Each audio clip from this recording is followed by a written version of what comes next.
Welcome everyone to another Literalist reaction video. I'm Dave. With me, as always, my good buddy John. No, caught you adjusting, John. Yeah, I was adjusting. You know, and from the looking down position, it makes you wonder, doesn't it? Unrelated. Microphone. What do we got today? Dave, I know it's your favorite thing to do as a literalist. It's a lovely instrumental track. Oh, dope. I can't wait to break down these sweet lyrics. Yeah, you'll have a good time with this. Now, here's an interesting thing about this this track here. It is kind of a cover, and I venture to say, in some form or another, you have heard it, but probably never quite like this. Well, now I'm super curious. Okay. What? So crank up those new headphones of yours and be prepared to be sonically and visually entertained with this live concert filmed at the Royal Albert Theater, Royal Albert Hall, 1992 by Emerson, Lake, and Palmer. All right, here we go.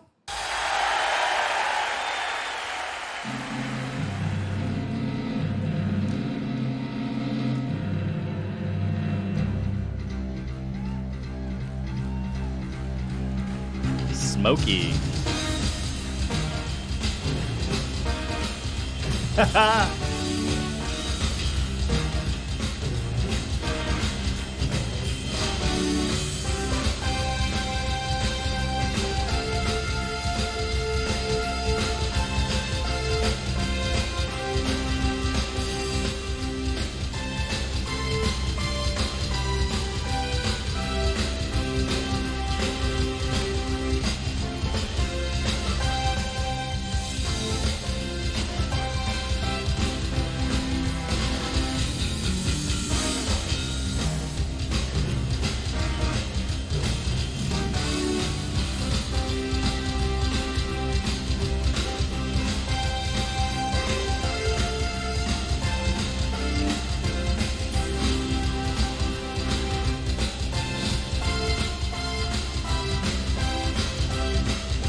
All right, good time to pause.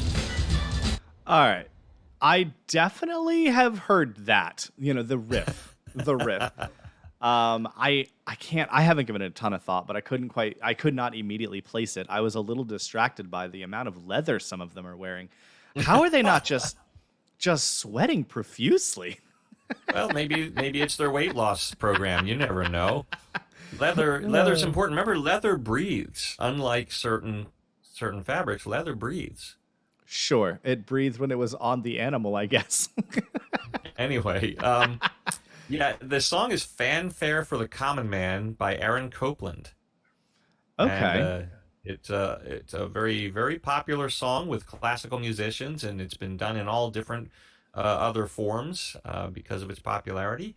And this is ELP's take on it. And I chose this version because the sonic quality was one of the higher. And even though it's the 90s and they've been at it since the 60s, I think that they put a solid performance together here, and visually it's pretty pleasing too. I love the amount of keyboards he has. I would also wear the drummer's shirt. If you have not noticed the drummer's shirt yet, pay attention. The tie-dye. Yeah, it's fantastic. Well, there you go. Multitasking on keyboard. Here it comes. Woo!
All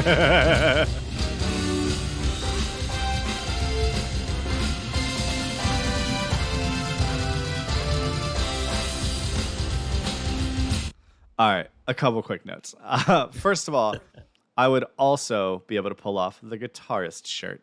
Second of all, a couple of times there, the drummer was doing this thing. I don't know which one the drummer is, Arnold Palmer or whatever. He was doing Carl this. Palmer. Yes, he was doing this thing where he would hit the snare and he would hit it like 4 times with one downstroke. I have no idea what these professional terms are, but it was such a neat effect to watch him do it.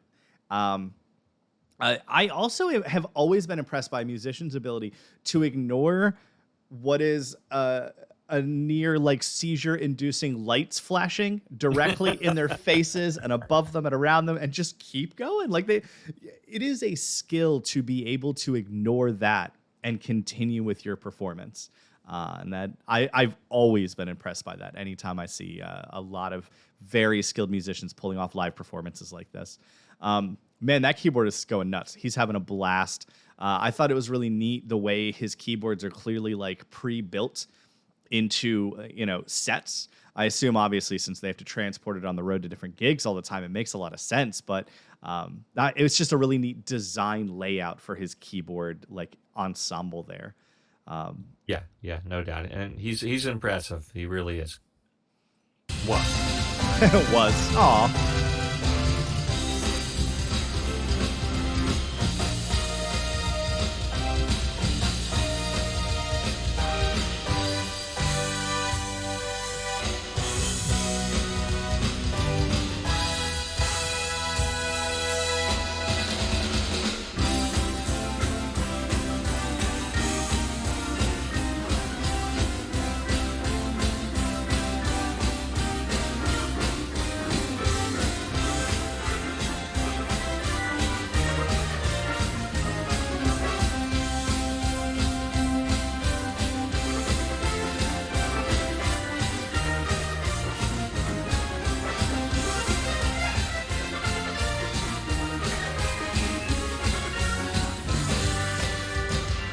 Yeah, you caught it. What is it? Yeah. America, America.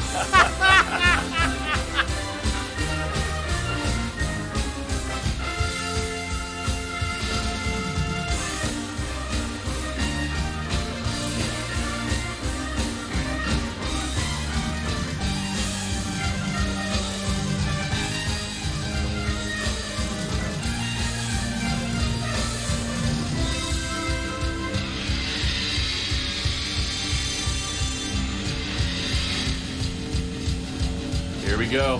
Here we go.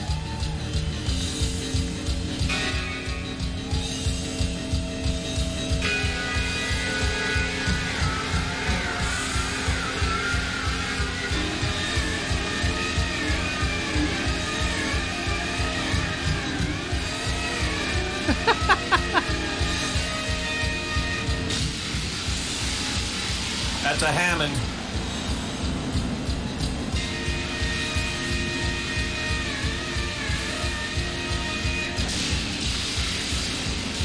Those noises are coming out of moving it around.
Blood of the bumblebee.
Yes, he's stabbing it.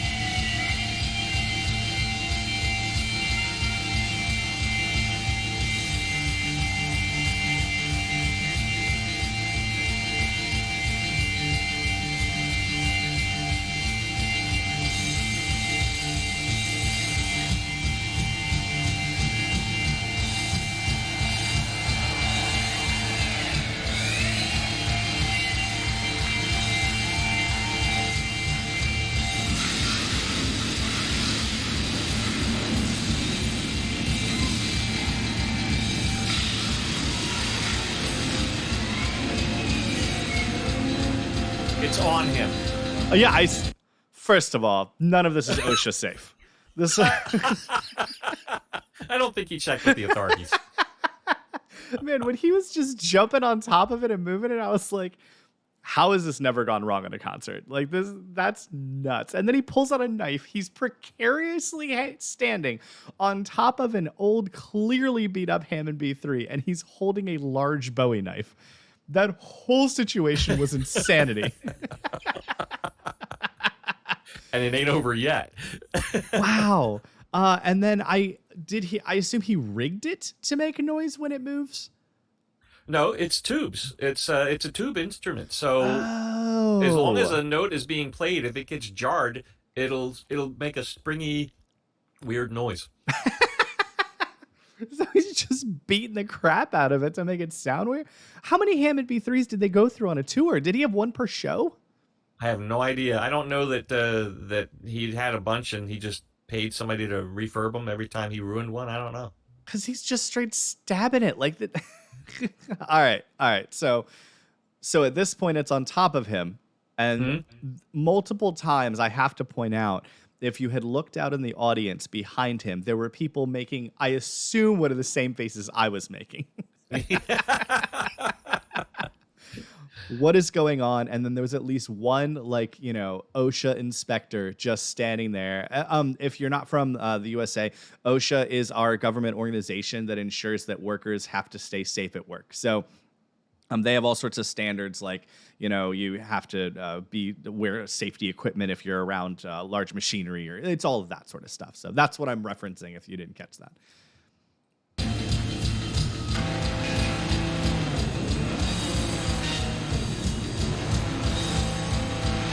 I stole his hat. Now he's upside down. He's playing it upside down. He's laying on the stage. Now he's playing Bach. Yeah. Upside down.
it.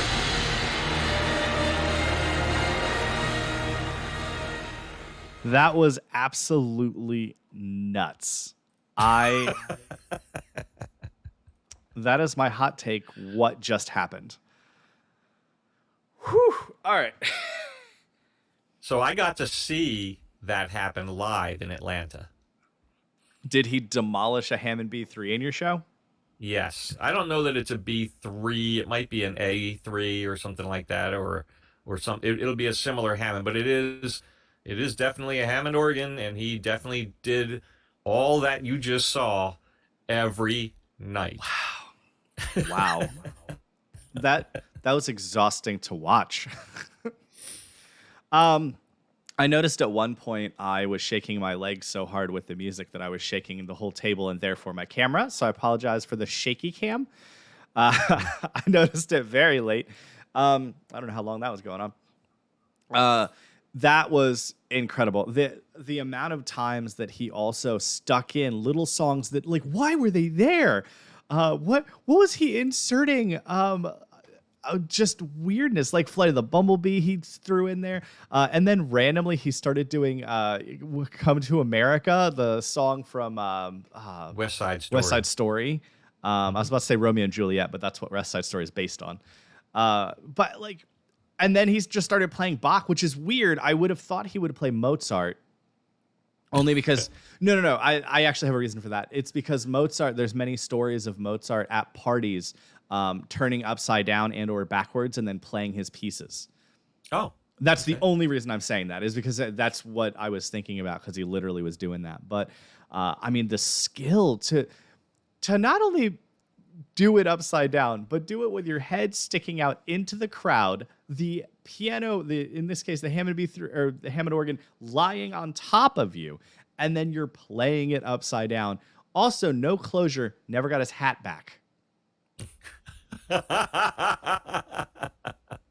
Well, he was in a compromised position. Yeah, I saw that, but I kept waiting for him to like stand up and be like, "Hey man, can I have my hat back?" Didn't happen. Wow, that was a journey. Just experiencing that whole thing. It didn't feel as long as it actually was. I noticed when I was pausing it at the very end there, it was like almost 15 minutes long. Right.